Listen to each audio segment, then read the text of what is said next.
बिल्ली बच गई। ढोलू मोलू दो भाई थे।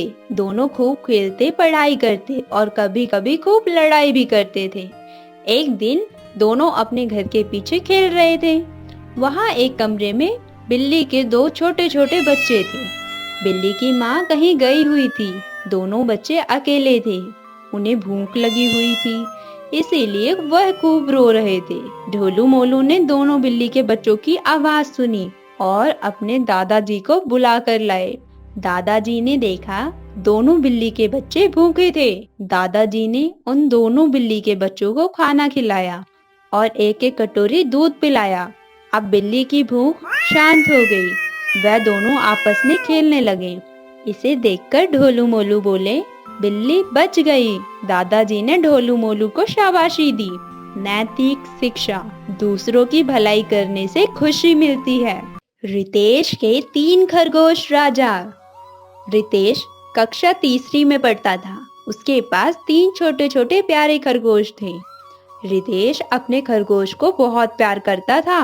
वह स्कूल जाने से पहले पार्क से हरे भरे कोमल घास लाकर अपने खरगोश को खिलाता था और फिर स्कूल जाता था। स्कूल से आकर भी उसके लिए घास लाता था। एक दिन की बात है, रितेश को स्कूल के लिए देरी हो रही थी। वह घास नहीं ला सका और स्कूल चला गया। जब स्कूल से आया तो खरगोश अपने घर में नहीं था। रितेश ने खूब ढूंढा परंतु कहीं नहीं मिला। सब लोगों से पूछा मगर खरगोश कहीं भी नहीं मिला। रितेश उदास होकर रोने लगा और उसकी आंखें लाल हो गईं। रितेश अब पार्क में बैठकर रोने लगा। कुछ देर बाद वह देखता है कि उसके तीनों खरगोश घास खा रहे थे। रितेश को खुशी हुई और वह समझ गया कि इनको भूख लगी थी, इसीलिए ये पार्क में आए हैं।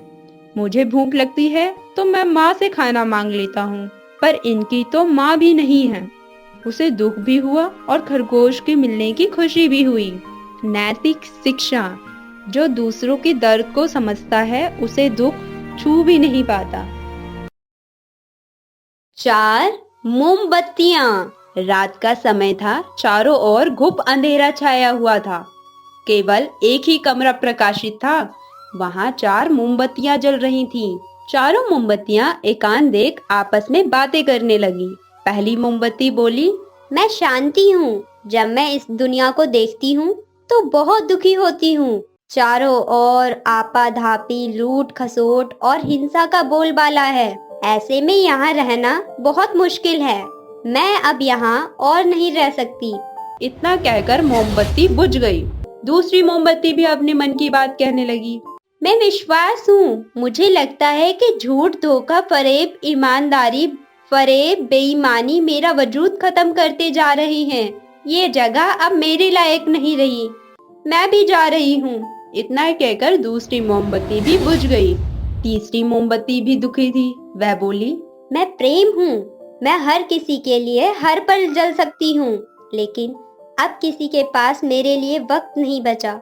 स्वार्थ और नफरत का भाव मेरा स्थान लेता जा रहा है। लोगों के मन में अपनों के प्रति भी प्रेम भावना नहीं बची।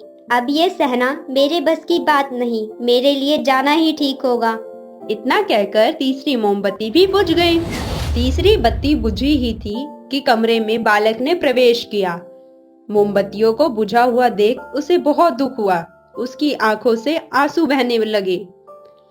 दुखी मन से वह बोला, इस तरह बीच में मेरे ही जीवन में अंधेरा कर कैसे जा सकती हो तुम?